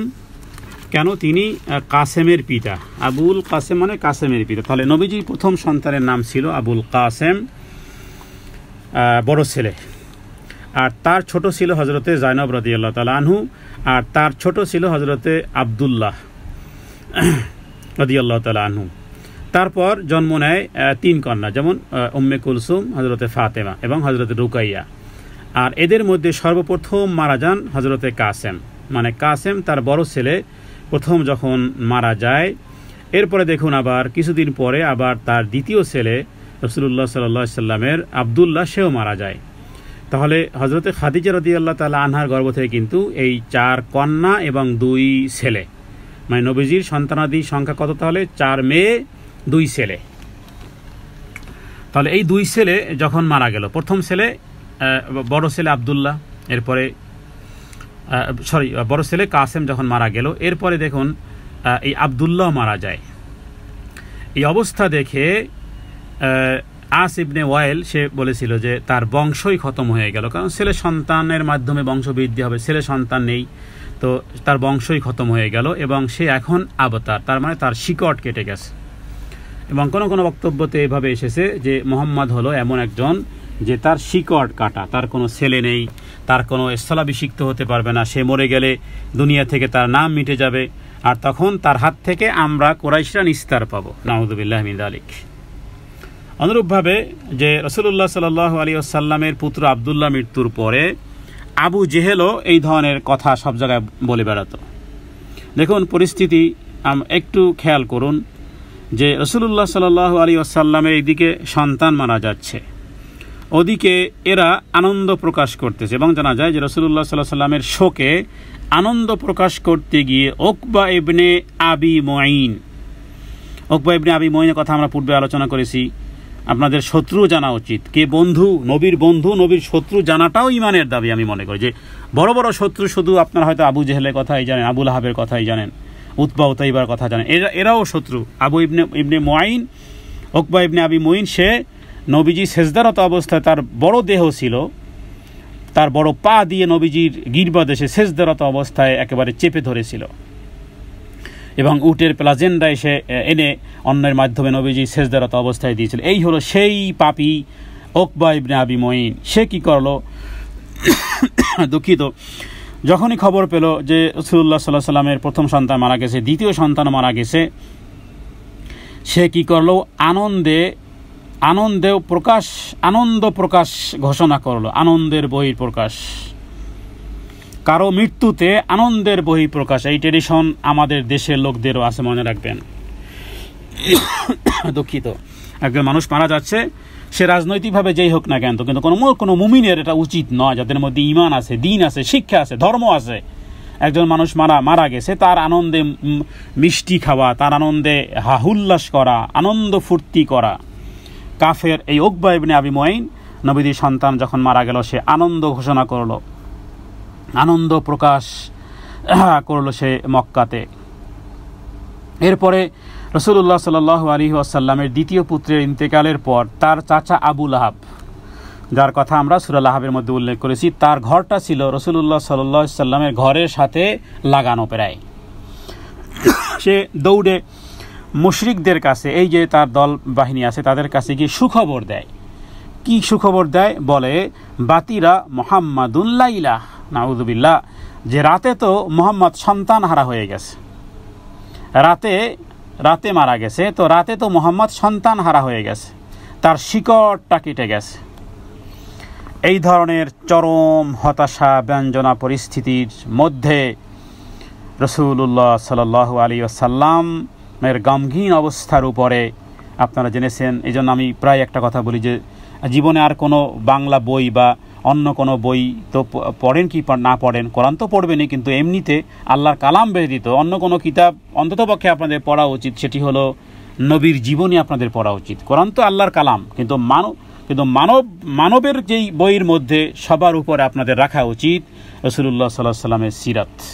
কয়জন বোন কয়জন ভাই পড়েছেন জানি না, আপনারা গ্রহণযোগ্য যে কোনো একটা সিরাত গ্রন্থ পড়েন, বুঝতে পারবেন যে আসলে আপনি কোথায় আর আমি কোথায়। তো এই অবস্থাতে সূরাতুল কাউসার নাজিল হয় এবং আল্লাহ তাআলা বন্দিগি তিনি করতেন। আল্লাহ তাআলার সাথে কাউকে শরীক করাকে নবীজি প্রত্যাখ্যান করতেন। যখন কুরাইশরা তার প্রতি ছিল বিরূপ, সমগ্র জাতি যখন তাকে বিচ্ছিন্ন করে দিয়েছিল, বন্ধুবান্ধব সহায় সম্বলহীন, তার উপরে জুলুম নিপীড়ন তিনি সহ্য করতেছিলেন। একের পর এক সন্তানের মৃত্যু, তার একের পর এক সন্তানের মৃত্যুতে তার উপর যেন দুঃখ এবং শোকের পাহাড় ভেঙে পড়েছিল। এমন সে আত্মীয় স্বজন, জ্ঞাতি গোষ্ঠী, প্রতিবেশী কারো কাছ থেকে সহানুভূতি, সান্ত্বনা বাণী শোনার পরিবর্তে আনন্দ উচ্ছ্বাস প্রকাশ করতেছে। এরকম পরিস্থিতি পৃথিবী কোনো মানুষের আসবে বলেন? আপনার সন্তান মারা গেলে দেখা গেছে কেউ না কেউ আপনাকে সান্ত্বনা দিবে, নবীকে সান্ত্বনা দেওয়ার মতন কেউ ছিল না। বরং নিকটতম লোকগুলো আনন্দের বহিঃপ্রকাশ, মক্কাতে আনন্দের বহিঃপ্রকাশ, আর চুপে চুপে বলতেছে যে মোহাম্মদের সন্তান, আজকের রাতে মোহাম্মদের সন্তান হারা হয়ে গেছে, তার শিকড় তো কেটে গেছে, আর কিছুদিন অপেক্ষা করো বাস, এরপর আবার আমরাই মক্কার আর এই মক্কার সর্দার আমরাই থাকব। এভাবে করে আত্মীয়দের এই জাতীয় বিরুদ্ধচারণের অপ্রীতিকর এই আচরণে রাসূলুল্লাহ সাল্লাল্লাহু আলাইহি ওয়াসাল্লামের মন ভেঙে, কারণ তিনি মানুষ ছিলেন, তার মন ভেঙে দেওয়ার জন্য যথেষ্ট ছিল। এই অবস্থায় আল্লাহ তাআলা তাকে সুখবর দিয়েছেন, আর তার চাইতে বড় সুখবর দুনিয়ার কোনো মানুষকে দেওয়া হয় নাই, এবং এই সিদ্ধান্ত দেওয়া হয়েছে, শুনিয়ে দেওয়া হয়েছে যে তার বিরোধী যারা থাকবে তাদেরই শিকড় কেটে যাবে। শত্রুরা মনে করেছিল যে সব দিয়ে ধ্বংস হয়ে যাবে, জাতি থেকে বিচ্ছিন্ন হয়ে যাবে, যেহেতু সন্তান মারা গেছে। এর দাওয়াত নিয়ে ময়দানে যারা হাতে গোনা কয়েকজন যারা নেমেছে, বাস এরা শেষ হয়ে গেল। তো আর মক্কার লোকেরাই তো শোনে না, নিজের জাতিই তো শোনে না, এরপরে আর অন্য মানুষরা আর কীভাবে শুনবে। তো তারা মনে করতো যে তার ভাগ্যের লিখন হচ্ছে জীবিত অবস্থায় ব্যর্থতা। এদেরকেও আবতার বলায়, মানে কিছু মানুষ আছে না জীবিত কিন্তু কোনো কিছুতেই তার অ্যাক্টিভিটি নেই, মানে যেন বেঁচে আছে কিন্তু মরার মতন, এদেরকেও আবতার বলা হয়। এই জাতীয় কটু বাক্য রাসূলুল্লাহ সাল্লাল্লাহু আলাইহি ওয়াসাল্লামের সাথে সবসময় লেগে থাকতো। কেউ বিভিন্ন আঙ্গিকে নবীকে এগুলো বলতো। তো শত্রুপক্ষরা নির্বোধরা মনে করেছে তুমি ধ্বংস হয়ে গেছো, এবং নবুয়ত লাভের পূর্বে তুমি যে নিয়ামত অর্জন করেছিলে, তোমার কাছ থেকে যে যা কিছু ছিনিয়ে নেওয়া হয়েছে, কিন্তু প্রকৃতপক্ষে আল্লাহ তাআলা সান্ত্বনা দিয়েছেন যে তোমাকে সীমাহীন কল্যাণ এবং অসংখ্য নিয়ামত দান করেছি, কারণ আমি তোমাকে ইন্না আতাইনা কাল কাউসার, হে নবী আমি আল্লাহ বহুবচন ব্যবহারের মাধ্যমে আরও জামে করা হয়েছে যে আমি তো তোমাকে হে নবী কাউসার দান করেছি। তো যেগুলো তোমার কাছ থেকে নেওয়া হয়েছে তার থেকে আরও অনেকগুলো বিষয় তোমাকে দান করা হয়েছে। তো রাসূলুল্লাহ সাল্লাল্লাহু আলাইহি ওয়াসাল্লামের আলোচনা আল্লাহ তাআলা বুলন্দ করেছেন। 1400 বৎসর হয়ে গেছে, কিয়ামতের আগ মুহূর্ত পর্যন্ত, সিংগায় ফুৎকার দেওয়ার আগ মুহূর্ত পর্যন্ত নবীজির নাম সব জায়গাতে উচ্চারণ হতেই থাকবে, তাকবীরে থাকবে, আজানে থাকবে, ইকামতে থাকবে, সব জায়গাতে তার থাকবে। এবং গোটা বিশ্বব্যাপী উম্মতের উদ্বুদ্ধ হয়েছে, যারা দুনিয়ায় চিরকালের জন্য আল্লাহ তাআলার সত্য দিয়ে ধারক হয়েছে, যাদের চাইতে বেশি সৎ, নিষ্কলুক, উন্নত চরিত্রের মানুষ দুনিয়াতে কোনো উম্মতের মধ্যেই আল্লাহ তাআলা জন্ম দেননি। সাহাবায়ে কেরাম রিদওয়ানুল্লাহি তাআলা আলাইহিম আজমাইন, তাদের মাধ্যমে রাসূলুল্লাহ সাল্লাল্লাহু আলাইহি ওয়াসাল্লামকে আল্লাহ তাআলা এই নিয়ামত অন্তর্ভুক্ত করেছেন, এবং নবীজি নিজের জীবদ্দশায় এই দাওয়াতের সাফল্য স্বর্ণ শিখরে তিনি উঠতে দেখেছেন, এবং এমন জামাত তিনি তৈরি করেছিলেন যারা সারা দুনিয়াকে শাসন করেছিল। তো ছেলে সন্তান থেকে বঞ্চিত হওয়ার পর শত্রুতা যেটা মনে করেছিল যে নাম নিশানা দুনিয়া থেকে মিটে যাবে, কিন্তু আল্লাহ সুবহানাহু ওয়া তাআলা মুসলমানদের আকারে তাকে এমন এক ধরনের আধ্যাত্মিক সন্তান দিয়ে ক্ষান্ত হননি, যারা কিয়ামত পর্যন্ত সারা দুনিয়া তার নাম বুলন্দ করতেই থাকবে। দেখুন, সমস্ত সন্তান কিন্তু মারা গেছে নবীজির জীবদ্দশায়, মানে শুধুমাত্র ফাতেমা রাদিয়াল্লাহু তাআলা আনহা ব্যতীত। দেখুন ক্যাটাগরিটা কেমন। তাহলে 4 মেয়ে 2 ছেলে, 4 মেয়ে 2 ছেলের মধ্যে 1 মেয়ে ব্যতীত 3 মেয়ে 2 ছেলে, তার মানে 5 জন রাসূলুল্লাহ সাল্লাল্লাহু আলাইহি ওয়াসাল্লামের জীবনকালেই মারা গেছে। 5টি সন্তান নবীজির দুনিয়াতে জীবদ্দশায় থাকাকালীন সময়ে মারা গেছে, শুধু বাকি ছিল হযরতে ফাতেমা রাদিয়াল্লাহু তাআলা আনহা। একটি কন্যা হযরতে ফাতেমা, তিনিও মারা যান, তার মৃত্যু নবীজির মৃত্যু 6 মাস পরে। তো দেখুন হযরতে ফাতেমা রাদিয়াল্লাহু তাআলা আনহার মাধ্যমে এত বিপুল পরিমাণ রক্ত মাংসের সন্তান পৃথিবীতে আল্লাহ দান করেছেন, যে সারা দুনিয়ায় ছড়িয়ে পড়েছে, এবং মহান নবীর নামের সাথে সম্পর্কই যাদের সবচেয়ে বড় অহংকার। এটা অনেক বড় নিয়ামত। তো এখন পর্যন্ত এই হাশিমি আরও বিভিন্ন যে বংশগুলো আছে, এগুলো কিন্তু ফাতেমা রাদিয়াল্লাহু তাআলা আনহার বংশ থেকে পৃথিবীতে এখনও কিয়ামত পর্যন্ত এই বংশ থাকবে। যদিও ইন্ডিয়া, পাকিস্তান, বাংলাদেশে হাশিমি নামে, মাদানি নামে ভুয়া কোনো সূত্রতা নেই, বাস দাবি করে বসে আছে। যাই হোক, তাহলে এখানে হাউজে কাউসারের বিষয়টি বলা হয়েছে যে কিয়ামতের দিন সবাই চিৎকার করবে, কি বলে? আল আতশ, আল আতশ, আল আতশ, পিপাসা, পিপাসা, পিপাসা, পানি পানি পানি বলে চিৎকার করতে থাকবে। সেই সময় নবীজির উম্মত তার হাউজে কাউসারের চারিদিকে সমবেত হবে এবং পানি পান করবে। সবার আগে সেখানে নবীজি পৌঁছে যাবেন এবং নবীজি বলেছেন যে আজ কিয়ামতের দিন একটি আমার হাউজ আছে, আমার উম্মত কিয়ামতের দিন তার কাছে থাকবে। ইমাম মুসলিম হাদিস এনেছেন, নবীজি বলেছেন যে আনা ফারতুকুম আলাল হাউজ, আমি তোমাদের সবার আগে আমি সেখানে পৌঁছে যাব এবং আমার উম্মতের অপেক্ষা করতে থাকবো।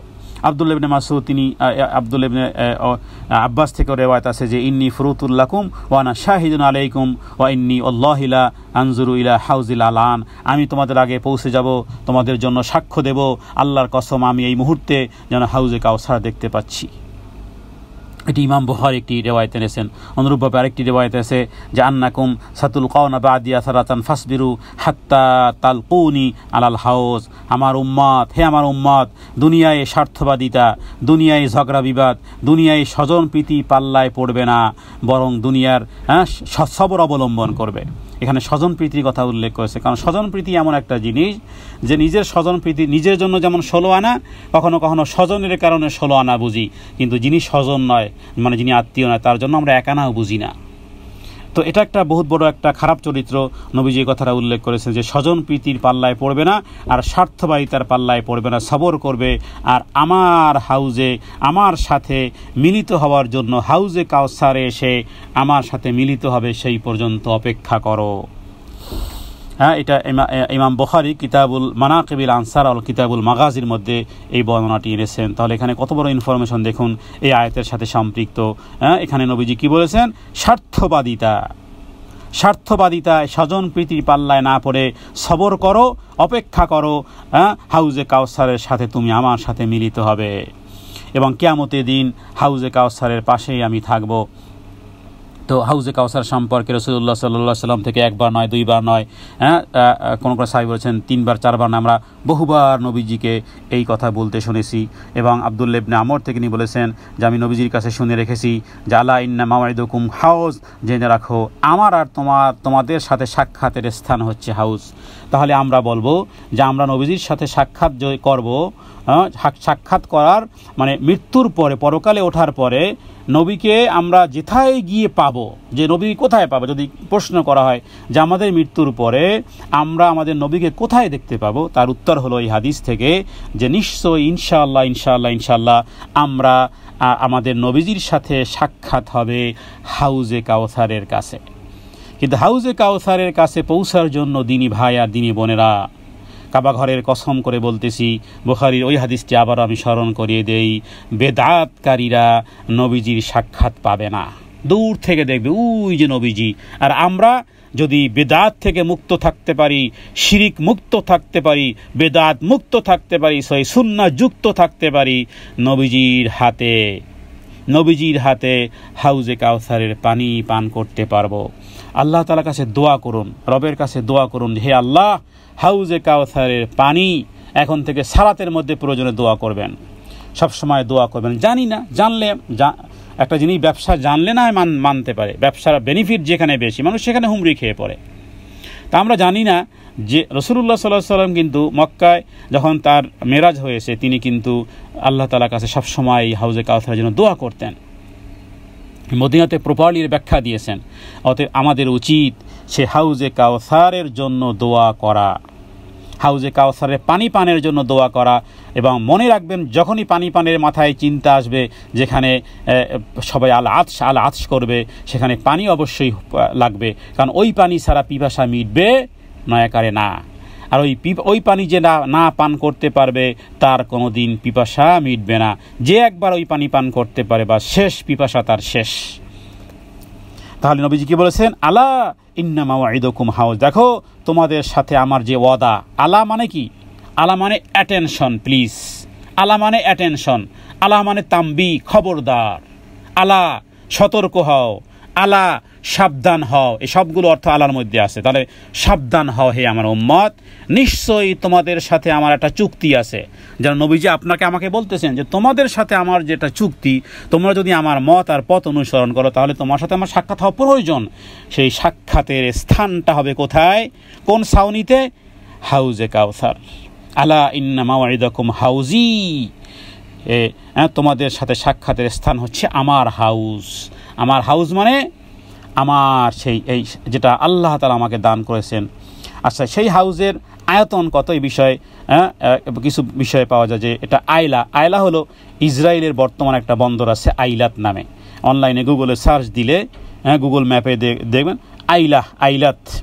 আচ্ছা, সেখান থেকে ইয়েমেনের সানা পর্যন্ত, অথবা কেউ বলেছেন যে আইলা থেকে অ্যাডেন পর্যন্ত কিংবা আম্মান থেকে অ্যাডেন পর্যন্ত দীর্ঘ হবে।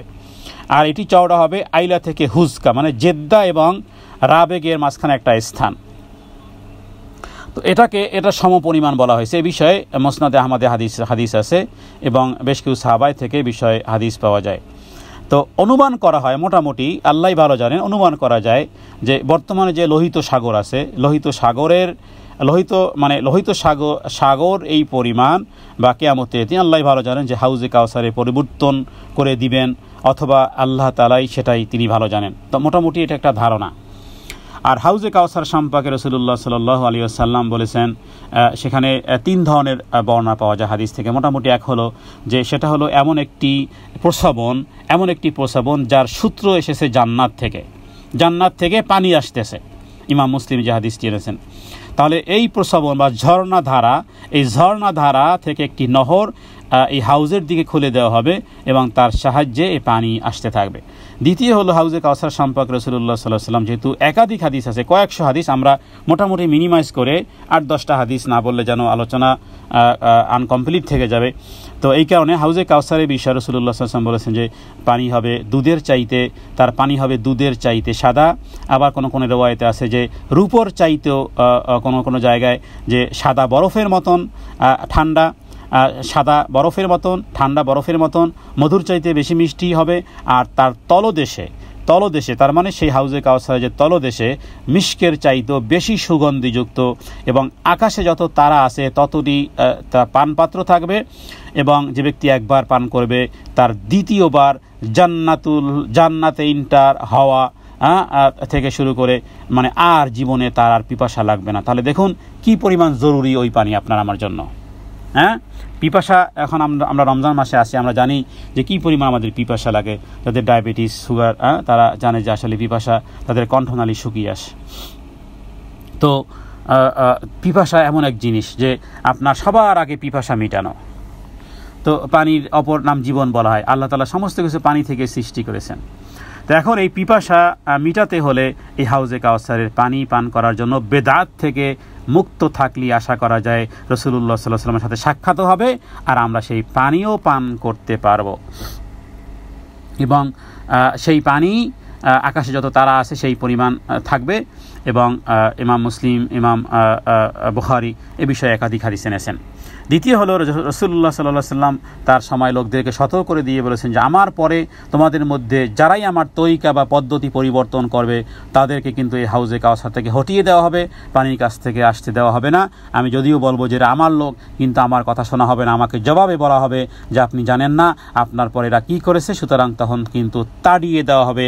আর আমিও বলবো সোহকান লিমান গাইয়ারা বিহি, দূর হয়ে যাও, ফেরেশতারা যেদিকে ধাক্কা দিয়ে নিয়ে যেতেছিলে সেদিকে ধাক্কা দিয়ে নিয়ে যেতে থাকো। তো এই বিষয়ে রাসূলুল্লাহ সাল্লাল্লাহু আলাইহি ওয়াসাল্লাম একাধিক হাদিসে এই বিষয়টি উল্লেখ করেছেন। সুতরাং সাবধান হয়ে যাওয়া। ইমাম ইবনে মাজাহ তিনি এইভাবে হাদিস এনেছেন। দ্বিতীয় বলবো যে রাসূলুল্লাহ সাল্লাল্লাহু আলাইহি ওয়াসাল্লাম কিয়ামত পর্যন্ত সমগ্র কালের সমস্ত মিল্লাতকে সমস্ত উম্মতকে তারা যেন কোনো রকমের রদবদল না করে, তাহলে তাদেরকেও এইভাবে করে দূরে সরিয়ে দেওয়া হবে, যে বিষয়ে আরও একাধিক হাদিস রয়েছে। 50 জনের বেশি সাহাবাই থেকে এইভাবে ইমাম বুখারী কিতাবুর রিকাকের মধ্যেও তিনি এভাবে এনেছেন যে একটা অধ্যায় এনেছেন বাবু ফিল হাউজি ওয়াকুলুল্লাহি ইন্না আতাইনাকাল কাউসার, যে হে নবী আমি আপনাকে কাউসার দান করেছি। আর নবীজি বলেছেন হুয়া হাউজি তারুদ্দু আলাইহি উম্মতি, সেটি একটি হাউজ এবং আমার উম্মতের সাথে সাক্ষাতের স্থান হবে সেই হাউজ। তো এক ব্যক্তি নবীজির কাছে জিজ্ঞেস করেছিল সেই বিষয়, এবং মিরাজে নবীজি যেহেতু সেটি দেখেছেন যে এই নহরের তীরদেশে ভিতর থেকে হীরা বা মুক্তা কারুকার্য খচিত গোলাকৃতির মেহরাব তার মধ্যে আছে, এবং সেই হাউজে কাউসারের মাটি ছিল খাঁটি মিশকের সুগন্ধিযুক্ত। জিবরাইল আমিন তাকে দেখিয়েছেন, ভ্রমণ করিয়েছেন, এবং নবীজি জিজ্ঞেস করেছিলেন যে হে ফিরিস্তা এটা কি? তখন তাকে বলা হয়েছে এটা হলো কাউসার নহর, আল্লাহ তাআলা আপনাকে এই নহরটি দান করেছেন। এক ব্যক্তি জিজ্ঞেস করেছিল যে আল্লাহ তাআলা আপনাকে যে এই জিনিসটি দান করেছেন সেটির বর্ণনা। তখন নবীজি বলেছেন এটি মাটি হবে মিশকের, এর পানি দুধের চাইতে সাদা, মধুর চাইতে মিষ্টি। এবং অন্য রেওয়ায়েতে এসেছে যে তার তলদেশে, মানে সেই হাউজে কাউসারের তলদেশে কাকরের পরিবর্তে মণিমুক্তা গঠন করা আছে, মানে মণিমুক্ত দিয়ে সাজানো সেই হাউজে কাউসারের তলদেশে কি মণিমুক্তা পড়ে আছে। ইবনে ওমর রাদিয়াল্লাহু তাআলা তিনি বলতেন যে নবীজি বলেছেন যে এই জান্নাতের নহরটি তীরদেশে সোনার তৈরি, স্বর্ণের তৈরি, এবং মণিমুক্তা এবং হীরার উপর প্রবাহিত হচ্ছে। দেখুন, চিন্তা করুন, পানিটা প্রবাহিত হচ্ছে কির উপরে? মণিমুক্তা হীরার উপর দিয়ে পানি প্রবাহিত হচ্ছে। কাকরের পরিবর্তে মূল্যবান এই জাতীয় বিষয়, ম্যাটারিয়াল বিছানো। দেখুন ম্যাটারিয়ালটা কি? মাটি মিশকের চাইতে বেশি সুগন্ধযুক্ত। যেই মাটি, মানে তলদেশে যে মাটি মিশকের চাইতে সুগন্ধযুক্ত, পানি দুধের চাইতে বেশি সাদা, বরফের চেয়ে বেশি ঠান্ডা, মধুর চেয়ে বেশি মিষ্টি। ইমাম তিরমিজি মুসনাদ আহমদে এ বিষয়ে একাধিক হাদিস এনেছেন। এবং আরেকটি রিওয়ায়াতে পাওয়া যায়, যদিও বর্ণনাটার ক্ষেত্রে কিছু কথা আছে, যে হযরত হামজা রাদিয়াল্লাহু তাআলা আনহু নবীর চাচা ছিলেন, তার বাড়িতে যান। তিনি বাড়িতে ছিলেন না, তার স্ত্রী মানে নবীর চাচি মেহমানদারি করেন। এরপরে আলাপ আলোচনায় করতে করতে চাচি জিজ্ঞেস করলেন যে আমার স্বামী তো বলেছে যে আপনাকে নাকি জান্নাতে একটি নহর দেওয়া হবে, আর তার নাম নাকি কাউসার। তখন নবীজি বলেছেন যে হ্যাঁ, আমাকে দেওয়া হবে তার জমিন ইয়াকুত, তার জমিন মারজান, এরপরে জবররদ এবং মতির সমন্বয়ে গঠিত। আল্লাহু আকবার। তাহলে এই বিষয়টি রাসূলুল্লাহ সাল্লাল্লাহু আলাইহি ওয়াসাল্লামকে দেওয়া হয়েছে। এটা হলো ইন্না আতাইনাকাল কাউসার। আর ফাসাল্লি রব্বিকা ওয়ানহার থেকে আরেকটি বিষয় জানার, সেটা হলো যে এখানে কেউ কেউ বলেছেন যে এটা দ্বারা 5 ওয়াক্ত সালাত বোঝানো হয়েছে। ফাসাল্লি মানে 5 ওয়াক্ত সালাতের কথা বলা হয়েছে। কেউ কেউ অর্থ করেছেন এই অর্থ আসলে ঈদুল আজহার সালাত। কেউ কেউ অনহার শব্দের অর্থ তো আমরা পূর্বে বলেছি যে এটার অর্থ যে অনহারের অর্থ কয়েকটা অর্থ পাওয়া যায় এর মধ্যে যেমন একটা অর্থ আমরা জেনেছি যে কোরবানি করা। আরেকটি অর্থ এমনও হয় যে নামাজে যে বাম হাতের উপর আমরা ডান হাত রাখি এবং বুকে বাঁধা, যখন আপনি বুকে বাঁধবেন হাত, তখন সেটার অর্থ হয় নহর। এটা নহরের অর্থ আপনার লিসানুল আরব অথবা আরবি যেই ডিকশনারিগুলো আছে এগুলো আপনারা দেখলে আপনারা এই বিষয়গুলো পাবেন, একাধিক অর্থ পাবেন। সেখান থেকে আমি কয়েকটি অর্থ নোট করে আপনাদেরকে বলতেছি। শুধুমাত্র নহর মানে কোরবানি নয়, বরং সালাত। দেখুন সালাতের সাথে আবার সম্পৃক্ত, নহরের মধ্যেও সালাত। কী পরিমাণ সূত্র দেখুন।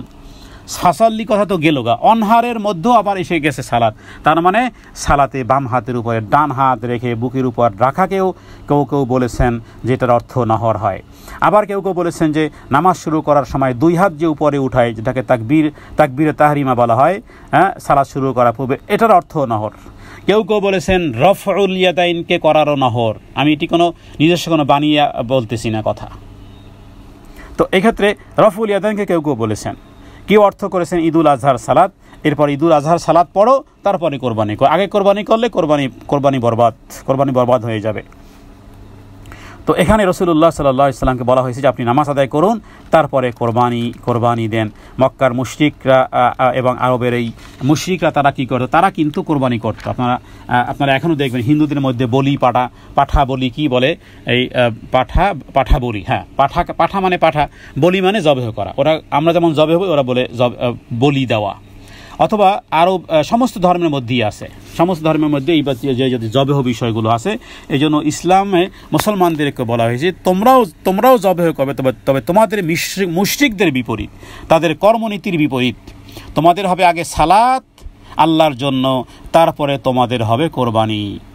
যেভাবে করে আল্লাহ তাআলা অন্য আয়াতের মধ্যে বলেছেন, সূরা আনামের 162-63 নম্বরের বিষয় কিন্তু এই একই বিষয় বলা হয়েছে। তাহলে ইন্না সলাতি অনুসুকি, আগে সালাত যদি না হয় তাহলে তার কোরবানিও হবে না। দ্বিতীয় আরেকটি শব্দ আছে ইন্না শানিয়াকা হুয়াল আবতার। এখানে শান শব্দের অর্থ হলো শানিয়াকা শব্দ ব্যবহার দ্বারা শানউন মানে হলো যে আপনি যদি কারোর সাথে বিদ্বেষ রাখেন, শত্রুতা রাখেন, অসৎ ব্যবহার করেন, তাহলে আপনি এই কাজ করলেন, এটাকেও শানুন বলা হয়। এবং রাসূলুল্লাহ সাল্লাল্লাহু আলাইহি ওয়াসাল্লামকে শুধুমাত্র যে নির্বংশীয় বলা হতো না, বরং যত অশোভনীয় শব্দ আছে, যত বেয়াদবি শব্দ আছে, যত শত্রুতা বিদ্বেষ পোষণ করার যত ওয়ার্ড তারা আবিষ্কার করতো, এগুলো সব ছিল শান। এবং কোরআনুল কারীমে এই বিষয় এইভাবে বলা হয়েছে, ওয়ালা ইয়াজরিমান্নাকুম শানাআনু কওমিন আলা আল্লাহ তা'দিলু, যে মুসলমানরা যদি একে অপরের প্রতি শত্রুতা বা কোনো রকমের বাড়াবাড়ি যেন না করে, বরং ইনসাফ করতে যেন সক্ষম হয়। এখানে শানিয়াকা বলে রাসূলুল্লাহ সাল্লাল্লাহু আলাইহি ওয়াসাল্লামের শত্রুতায় অন্ধ হয়ে তার প্রতি যারা দোষারোপ করত, গালিগালাজ করত, যারা অবমাননা করত, নবীজির নামে এখনও পৃথিবীতে বহু পাপী আছে যারা নবীজির নামে ব্যঙ্গচিত্র করে। আমাদের দেশে কিছু নামধারী কিছু মুসলিম, এরা আবার সেগুলোকে প্রমোট করে। এরা সব এই শানিয়াকার দলে, কিচ্ছু থাকবে না, সব ধ্বংস হয়ে যাবে। বরং রাসূলুল্লাহ সাল্লাল্লাহু আলাইহি ওয়াসাল্লামের খ্যাত পৃথিবী পরকাল সব জায়গাতে আল্লাহ তাআলা বুলন্দ করবেন। সুতরাং যারা আবতার বলেছে, মানে লেস কাটা অথবা নির্বংশ হওয়া ইত্যাদি বিষয়, আল্লাহ তাআলা এটার প্রতি উত্তর করেছেন। এবং যে বিষয় বলা হয় আরেকটি কথা, যে যেমন নাকি সালাতকে আমরা বলি না বাতার, মানে বেতের মানে যে নামাজের যে সমস্ত রাকাতের সাথে অন্য রাকাত পড়া হয় না, সেটাকে বুতাইরা বলে। বুতাইরা আমরা যদি বেতের বলি, বুতাইরা বা আবতার একই, কিন্তু একই ক্যাটাগরি শব্দ। তো যদি আপনি এক রাকাত পড়েন তাহলে সেটাকে বলা হয় বুতাইরা, যদি আপনি 2 রাকাত পড়েন তাহলে বুতাইরা থাকে না। এই বুতাইরা থেকে বিতের শব্দ। তো এভাবে করে আরবি একটি প্রবাদ বাক্য আছে যে কুল্লু আমরিন যী বালিন লা ইয়াবদাউ ফিহি বিহামদিল্লাহি ফাহুয়া আবতার। সরি, এটি আমি ভুল বলেছি, এটি হাদিস, এটি কোনো আরবি প্রবাদ বাক্য না, এবং এটি গুরুত্বপূর্ণ হাদিস।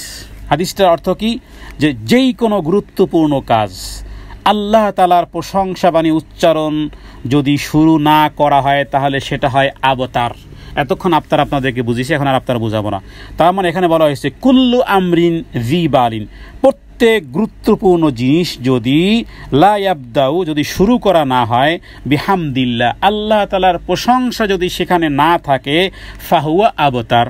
তার মানে কি হলো, যে গুরুত্বপূর্ণ কোনো বিষয়ে আপনি শুরু করেছেন, গুরুত্বপূর্ণ পার্টি বলেন, গুরুত্বপূর্ণ যা কিছু বলেন, গুরুত্বপূর্ণ মজলিস বলেন, অ্যাসেম্বলি বলেন, গুরুত্বপূর্ণ যেই কোনো কাজ হোক, সেটা আপনারা বুঝে নেন, সেখানে যদি আপনার রবের প্রশংসা না থাকে, সেই জিনিসটা আবতার। তার মানে শেকড় কাটা গাছের মতন, সে কোনো প্রতিষ্ঠা, সেই জিনিস প্রতিষ্ঠিত লাভ করতে পারে না, সেটা কোনো এনার্জিওয়ালা হবে না, শক্তিমত্তা লাভ করতে পারবে না, অথবা সেটার পরিণাম ভালো হবে না। তাহলে এবার বুঝেন যে এই আবতার কিন্তু আপনার আমার জীবনের সাথে সব জায়গায় লেগে আছে। যে কোনো কাজ শুরু করেছেন, রবের প্রশংসা দিয়েছেন, ওকে। আর যদি সেখানে রবের প্রশংসা না থাকে, তাহলে আপনার কাজ ওই দিনের জন্য, আপনার জন্য আবতার, ওই দিনের জন্য আপনার আবতার, মানে শিকড় কাটা বা প্রতিষ্ঠিত লাভ করবে না, শক্তি লাভ করতে পারবে না, ফলাফল ভালো হবে না। সেটা any work in your 24 hours, যাই করেন না কেন, গুরুত্বপূর্ণ যাই কিছু হোক না কেন, আমরা রবের প্রশংসা তার সাথে যদি অ্যাড না করি, সেটা হবে আবতার। এবং ব্যর্থকাম ব্যক্তিকেও আবতার বলা হয়। যে ব্যক্তির মাধ্যমে কোনো উপকার লাভ হয় না, শুধু ক্ষতি হয়, তাকে কি বলা হয়? আবতার। কোনো ব্যক্তি মাধ্যমে শুধু অপকার হয়, তাকে আপনি আবতার বলতে পারেন। তুমি তো আবতার, মানে তোমার মধ্যে কোনো খায়ের নেই, কল্যাণ নেই, যার কাছে কল্যাণের কোনো আশা নেই, সাফল্যের কোনো কিছু নেই, নির্মূল হয়ে গেছে, তাকে আরবি প্রবাদে কি বলা হয়? আবতার। তো এই জাতীয় শব্দ রাসূলুল্লাহ সাল্লাল্লাহু আলাইহি ওয়াসাল্লামের ক্ষেত্রে ব্যবহার করা হয়েছে, কারণ প্রথম তিনি বিচ্ছিন্ন হয়েছেন জাতি থেকে, প্রথম তিনি বিচ্ছিন্ন হয়েছেন তার বংশ থেকে, এরপরে আবার যখন তার সন্তানাদি মারা গেল, সন্তান হারা হয়ে গেলেন, তখন আবার তার এই বিষয়গুলো আবার উল্লেখ করা হলো। এভাবে করে তাকে আবতার বলা হয়েছে। আর আল্লাহ তাআলা বলেছে, হে নবী, তুমি আবতার নও, বরং তোমার শত্রুরাই হবে আবতার। এবং এটা কোনো নিছক কোনো জবাবি আক্রমণ ছিল না আল্লাহর পক্ষ থেকে, বরং বড় বড় ভবিষ্যৎবাণীর মধ্য থেকে এটা গুরুত্বপূর্ণ বিষয় ছিল, অক্ষরে অক্ষরে সত্য প্রমাণিত হয়েছিল। রাসূলুল্লাহ সাল্লাল্লাহু আলাইহি ওয়াসাল্লামের ওই সময়কালে তারা আবতার মনে করত, কেউ ধারণাও করতে পারেনি। দেখুন, আমরা আর 2 মিনিটের মধ্যে শেষ করব, যে কুরাইশরা, বড় বড় সর্দাররা, তারা মনে করত যে আবতার তো এই হবে, কারণ মক্কায় না, সমগ্র জাতির মধ্যে মক্কার মুশরিকরা, কুরাইশরা কিন্তু সারা পৃথিবীতে খ্যাতমান ছিল। হয়তো প্রশ্ন করতে পারেন যে মক্কায় তো সামান্য একটা জায়গা, এই যে আজকে পৃথিবী এত ব্যাপক, সব জায়গায় কেন? এই কারণে, যেহেতু কাবাঘর তাদের কাছে ছিল, ধন সম্পদও ছিল, সন্তান সন্ততিও আল্লাহ তাআলা তাদেরকে দিয়েছিলেন, এবং পৃথিবীর বিভিন্ন জায়গা থেকে সাহায্যকারী সহযোগী দল আসতো, ইজারাদার বা হজের কারণেও আসতো পৃথিবীর বিভিন্ন জায়গা থেকে। ওই সময়কালে সেই শাম থেকে, সেই ইয়ামান থেকে, আরও বহু দূর দূরান্ত থেকে তারা সখ্যতা করতে চাইতো মক্কার মুশরিকদের সাথে, কারণ ব্যবসা বাণিজ্যের পারপাসে হোক অথবা হজের কারণেই হোক না কেন। সুতরাং মক্কার মুশরিকরা মনে করত যে আমরাই তো সারা জীবন থাকব, কারণ আরবের সাথে অনারবরাও বিভিন্ন হজের কারণেও তাদের সাথে সম্পর্ক ছিল। কিন্তু দেখুন, মাত্র কয়েক বছর না, মাত্র কিছুদিনের মধ্যেই অবস্থা পাল্টে গেল।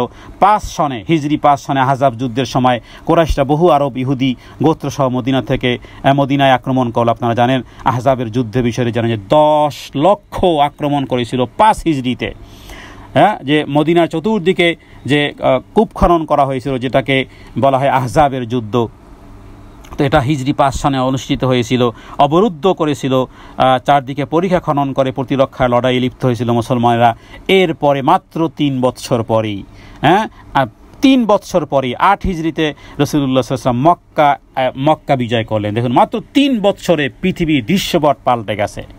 3 বৎসর আগে যারা তোমরা মনে করেছিলে আবতার, এবার 3 বৎসর পরে দেখুন রাসূলুল্লাহ সাল্লাল্লাহু আলাইহি ওয়াসাল্লাম মক্কা আক্রমণ করলেন। কুরাইশদের কোনো সাহায্য সহযোগিতা কেউ দেওয়ার ছিল না।